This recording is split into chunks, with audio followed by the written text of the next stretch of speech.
I think it's about the relationship. And so for me, it goes back to just some basic principles of leadership. But one of the things that he would say often is the most important customer you have is the customer you have. So what can you do to take care of the customer you have as opposed to always trying to get new ones? So the most important thing that I can do is take care of the folks that are listening for my voice. And if I take care of the people who are listening for my voice, they're going to tell other people. This podcast is brought to you by Penji. Penji is a creative subscription service that gives you access to pre-vetted, agency-trained creatives from all over the world. From graphic design to illustrations to social media management and web development, it's all included for one monthly price. It's time to say goodbye to the hassle of searching for top-notch creative talent. With Penji, you get quality and consistency delivered right to your inbox every day, carefully crafted for you by humans. So meet your new creative team today. Head over to penji.co for more and enter the coupon code located within the podcast show notes.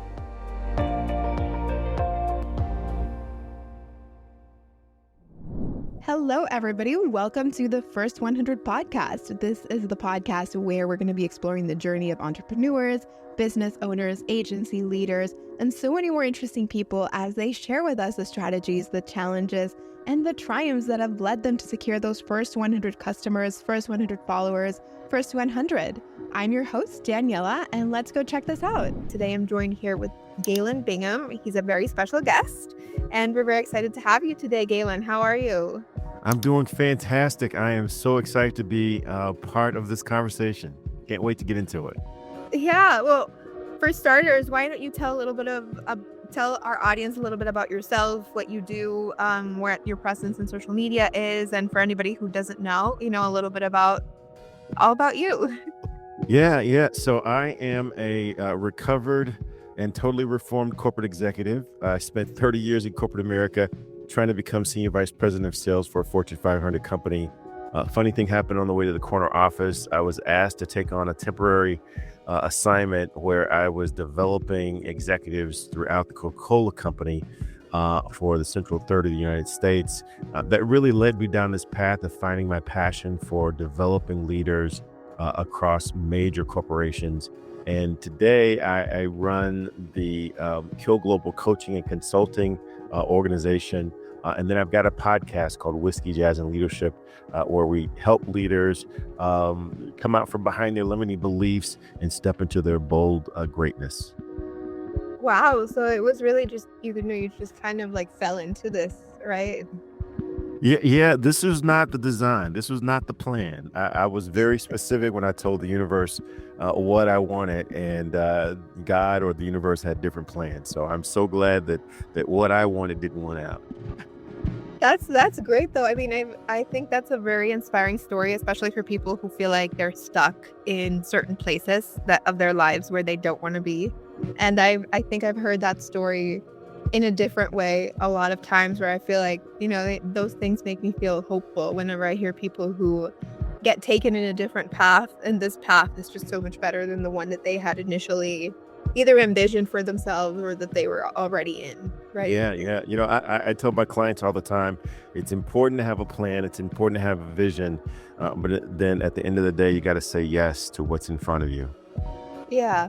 I think I remember this story for this one guy who he graduated from pharmacy, something like that. It was something about working with pharmaceuticals, like medicine. And he ended up working as a video editing producer or something. He was like making commercial videos for companies. And apparently it was just because it was a hobby for him, and someone found him, and it just sort of grew. And it just reminds me a lot of what your story is so far. And I think those stories are just very inspiring, Yeah, I can absolutely relate to that. I actually got into the space because my pastor of my church, he and I became friends beyond just my being a member of his church. He asked me to come speak to his staff about leadership. This is while I was still in corporate America, still trying to become, VP of sales, senior VP of sales. And I volunteered to come speak to my pastor's staff That turned into a four-part engagement. I ended up talking to one of his friends who asked me to do this for not only his church, but also for his school, his class, because he was a professor. I did that for his professor, for the school. That turned into just this world that I'm into now. And like I said, this was not the design. This was not what I'd planned, but word of mouth just kind of grew into what we have today.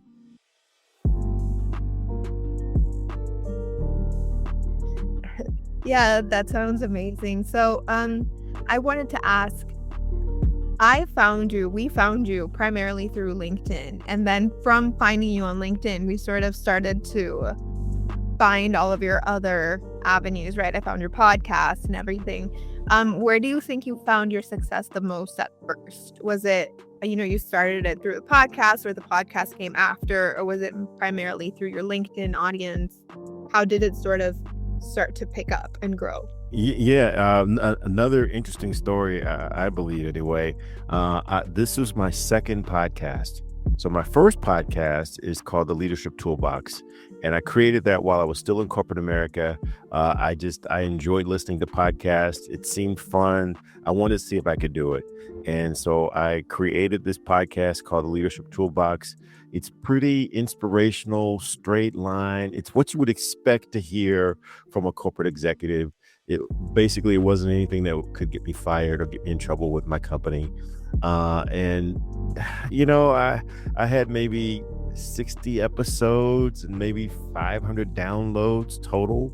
And I'm convinced that my mom probably had 300 of those 500 downloads. But that's what it was. And then I started doing some of this work for for another company, and the owner of the company asked me to facilitate a discussion around leadership, diversity, equity, and inclusion. And so I did it, but I was really just giving part of what I could do, because in corporate America, the way that I've been successful in corporate America is by giving a taste of what I could do, but don't give too much. Because I had learned that if I give too much of what I could do, it could be intimidating to some people. So I was doing that for this lady's organization, and she said, Galen, I sense that you're holding something back. I don't know enough about you to tell you what it is, but whatever it is you feel reluctant to give, bring that into this, because we could benefit from it. I did that, and she really reacted positively, and she gave me some coaching that I think about it almost every day. She said, Galen, never ever never be afraid to give what you can, because you're afraid it might make someone feel intimidated. And from that point on, the Leadership Toolbox wasn't true enough for me. So I launched a brand new podcast. I like whiskey, I like jazz music, and I like leadership. Not three things that I would talk about in a corporate setting, but that's who I am. And so the podcast was born from there. We talk to leaders literally all over the world about the whiskeys they drink, the music they listen to, and what they think it really takes to be an effective leader. And today we've got almost 40,000 downloads. We stream in 20 different countries. We're being considered for some awards. We've had 100 conversations with 100 different leaders, and far cry from the Leadership Toolbox. And I think my audience can tell that I'm having fun, because this is a lot more true than what I was doing before. Wow. And I think that's very good, advice for anybody who is watching, who's trying to grow on any platform, right? Whether it be a podcast or whether it's, some sort of social media like Instagram or something for the younger audiences. I think staying true to yourself is definitely a pattern that I see, especially when we talk to people like you. I think a lot of them say, once I was honest to myself and I stopped trying to be something that I wasn't, that's when I really found success. And that takes courage. That takes courage, right? One of my favorite musicians of all time is Miles Davis, who's a famous jazz trumpeter, 9-time Grammy Award winner. And he says, sometimes you have to play a long time to learn how to play like yourself. Because when we first start trying to do anything, we try to emulate the people that we think are successful. And that's great, except that no matter how good, no matter how much I try, I will never be another version of them. And so it's not until I develop the courage to be the first version and the best version of me that people identify with that authenticity. Yeah, I think that's very true. And I think, your first instinct is always going to be to emulate someone else or someone that you admire, or, think about what was good for them and then see if like you can do that. But I think it's finding what you like and what you are good at. That's like where the true success is. And I would also, even if you don't get the views or like the popularity that you're expecting, it's still a lot more honest and raw than if you were to do something that you're not, you know. Exactly. That's it. That's it. And as I said before, that takes courage because you're being vulnerable. You're sharing yourself with the world as opposed to an imitation of what you think that the world wants. And I think imitations in general will only get you so far. I think eventually it's hard to imitate someone for too long, right? Or something else, because it's never going to pan out if you are just copying something mindlessly. Exactly. Exactly. Totally agree. Yeah. So, I wanted to also ask you, social media lately has been sort of picking up a lot, in the world of marketing your services and things along those lines. Has that affected you in the way that you have been managing yourself? Obviously, a few years ago, this was not the case. I feel like this is fairly recent for the last few years where, the internet has really just skyrocketed a lot of like people who launch their own businesses and their own marketing journeys with things like leadership, like you said. Is there anything specific that you think you have been affected by in this case?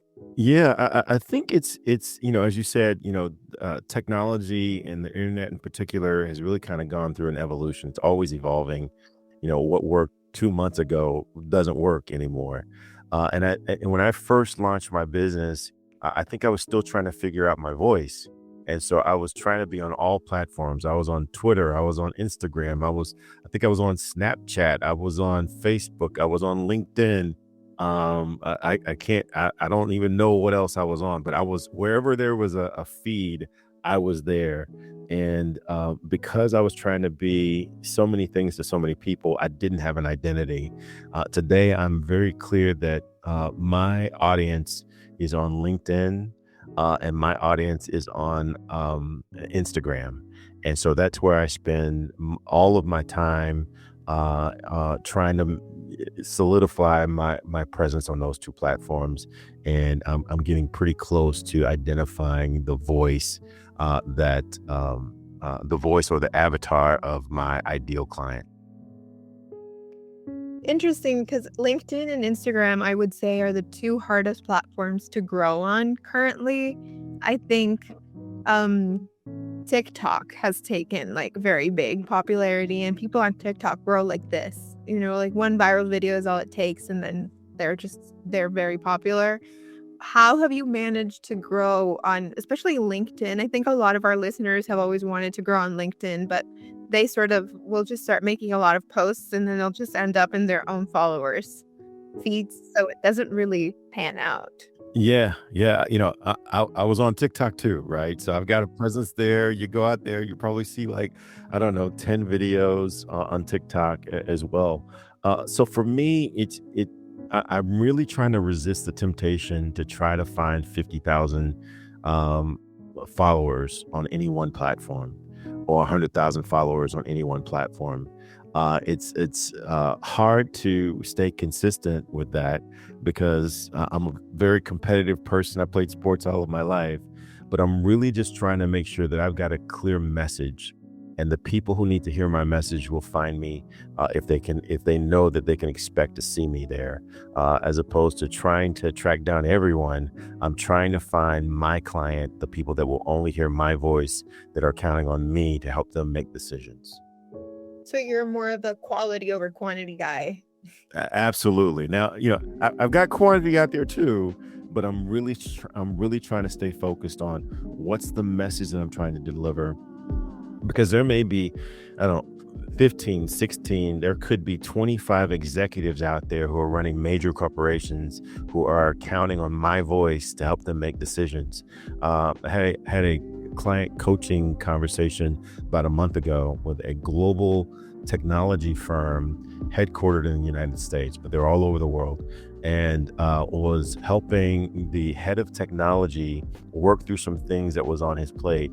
And by the end of our conversation, he made some progress. He had a lot of clarity. He knew exactly what he needed to do. And I asked him, what was the value of the decision that we just made? And he said, it's going to impact $1 billion worth of revenue for my company. And so I could try to talk to 1 billion different people and have $1 worth of impact, or I could try to find that one person that really needs what I do and help them make $1 billion decision. So that's where I'm trying to play now. Yeah, I definitely going for like the bigger picture, you know. I think that's very like honorable and commendable. I think when we see social media now and people who are influencers, they're focusing a lot more on trying to get to as many people as possible, but they're not really focusing on the amount of people that they're actually getting, and that the people that they are getting are actually, actually becoming viewers, fans, enjoying this content, consuming. Because I think for us, we struggle a lot with finding people who perhaps have large audiences but not very engaged audiences. And as a brand, you value that engagement and that sort of relationship that these people have with their clients, like you just described. Yeah, I think it's about the relationship. And so for me, it goes back to just some basic principles of leadership. One of my mentors, longtime mentor, I talk about him a lot, Mr. Stan Hutchin, passed away 10 years ago. But one of the things that he would say often is the most important customer you have is the customer you have. So what can you do to take care of the customer you have as opposed to always trying to get new ones? So the most important thing that I can do is take care of the folks that are listening for my voice. And if I take care of the people who are listening for my voice, they're going to tell other people. And they're going to tell other people who need to hear my voice, rather than my trying to find, 1,000 people, 2,000 people, 100,000 people, just so that I can have that number on my feed. That doesn't really help. That really doesn't help anyone. And it means nothing if the number is not doing anything, right? Like if it's just that, anybody could write like 7 million. I think there was a point in time when I don't know if this has happened the other day, where people would purchase followers. They would purchase 100,000 followers just so that they could say, "I've got 100,000 followers." But if it's not real, and that it's not real, and most of the people following you suspect that it's not real, then what's the value of what you paid for? They still purchase, or I've seen like, when I'm scouting for influencers, I also see a lot of bots in their comments, or bots in their followers, or bots just everywhere. And what happens is that, they'll have like a video up for, let's say, 10 minutes, and the video all of a sudden has 700 comments, and they're all just like, great work, love the vid, give us more advice. And, for us, it's very obvious that this is very like, you got some AI tool to just generate these, and it's not valuable for us because we're trying to promote our services. And if we're just promoting it to a bot, what are we getting out of it? Yeah, regardless of the technology, I mean, we talked earlier about how quickly everything changes, and there's always a new platform. Regardless of the platform, it always comes down to a couple of basic business principles for me, and that is find the people who want to know what you have. They want what you have. Number 2, add value in a real way as defined by them. And then number 3, charge a price that is consistent with the value that you are delivering. As a matter of fact, over deliver against that commitment. And that's how you build your audience. Yeah, I think pricing is also, I've also struggled with that, because I think we either get people who overprice or who have no clue what they're doing when it comes to pricing. I think that's also a very touchy subject, and very I would say very easy to sort of spiral or offend people, or not get in the right mindset. But I think whenever I see fair prices, I don't really feel the need to negotiate or try to change things up, because I'm like, okay, you're worth this much. Exactly. And then again, that keeps coming back to value, right? Spend time focused on how do I create more value, then the price becomes a non-discussion if I'm actually adding value.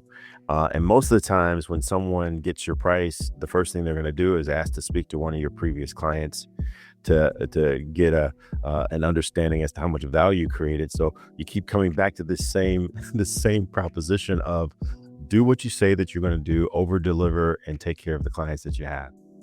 Yeah, I think for us as well, we try to also give pricing to our customers that is fair to what we are going to deliver and fair to what we also need in return, right? So like that both parties are getting what we need. And I agree, like if you are giving value, then the price is, even if it's high or even if it's like, a little bit not what a person envisions, it's going to be worth it. Absolutely, absolutely. Value comes down to a very simple equation. It's are you getting more than what you paid for? Yeah. Are you If you're not getting more than what you paid for, then you're not. There's no value exchange.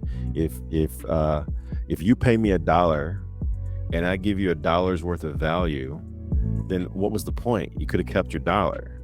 But if you pay me $1 and I give you $5 worth of value, well, then that's a really good investment for you, right? And so it keeps coming back to how are you helping your clients do what they're asking you to do?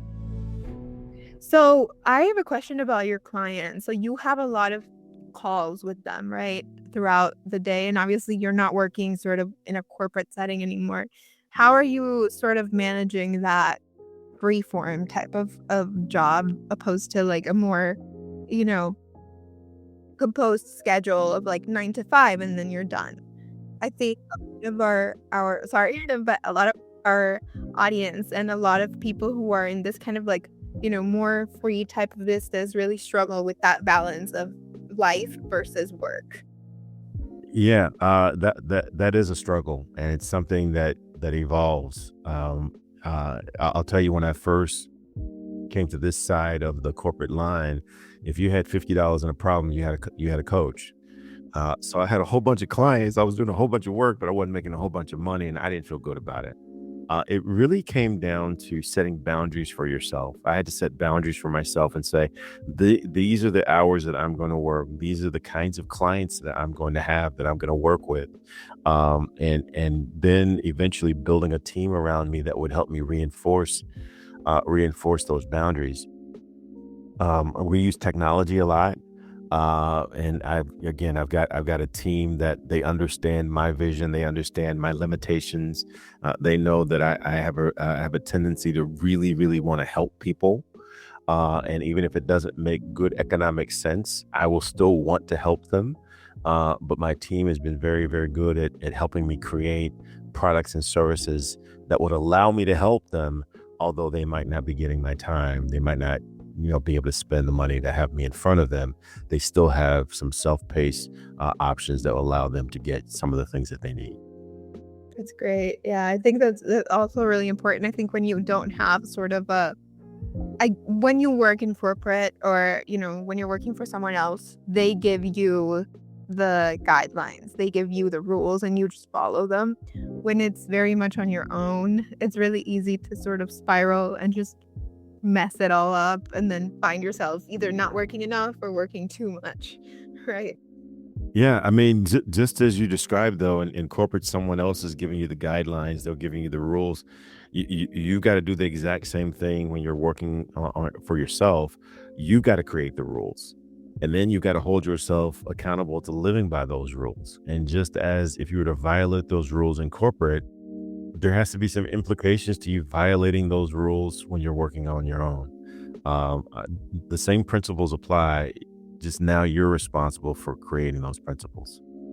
Yeah, definitely a lot of discipline. Probably why not everyone is made for, having their own businesses. I think some people, I when I started working, and I'm pretty young, so I mean, I think my first job, I I remember I was very kind of shocked because I was like fresh out of college, and I'm in this like sort of I worked in a very big company. My first job was like a very established company, and they had a lot of, their SOPs very just down to the T. They had the roles, and there were people there who had been in the company for like 10, 15 years, and they had never switched their roles. They had never been promoted.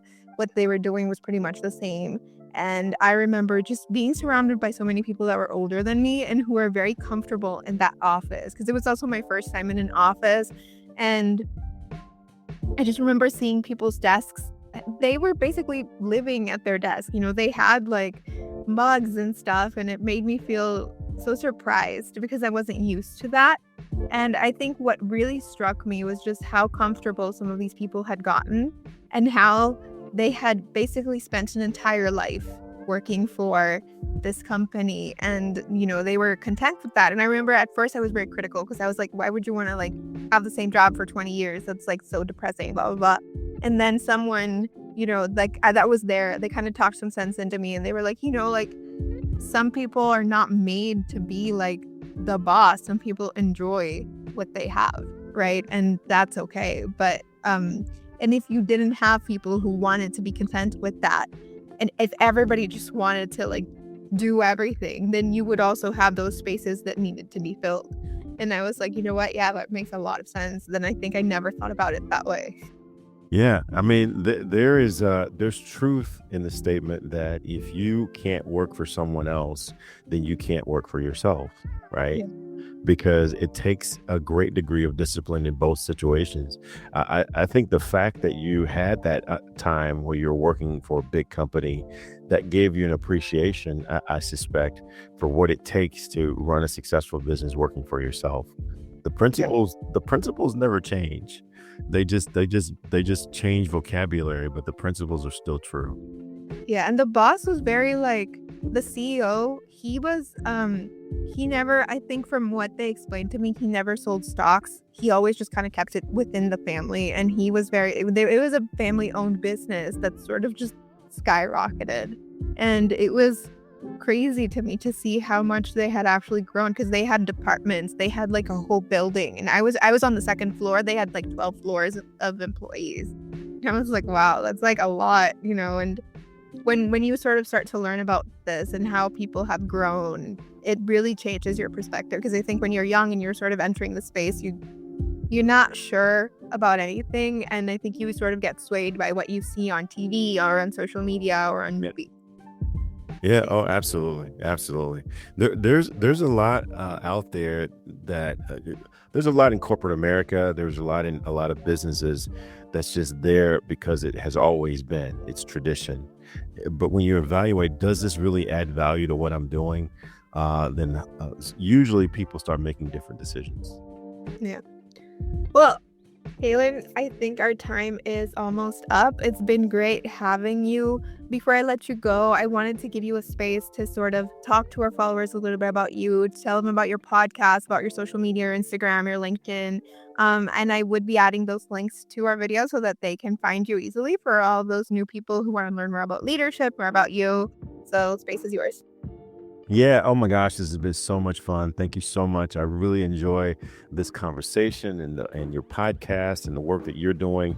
The best way to get a hold of me, you can find me anywhere. If you put in my name or you search Kill Global Coaching and Consulting, KILN Global Coaching and Consulting, you'll find me on every platform. But the most fun way to get a hold of me is by checking out my podcast, Whiskey, Jazz, and Leadership. We talk to leaders literally all over the world about the whiskeys they drink, the music they listen to, and what they think it really takes to be an effective leader. We've talked to the former CEO of Anheuser-Busch Company, the current CEO of the Honey Baked Ham Company. We've talked to authors. We've talked to celebrities. We've talked to everybody. And we keep coming back to this very specific question of what does it take to be effective in your space, right? Whether you're leading people or whether you're just a person, you're just an individual contributor trying to get really, really good at doing this thing that you believe that you were put on this planet to do.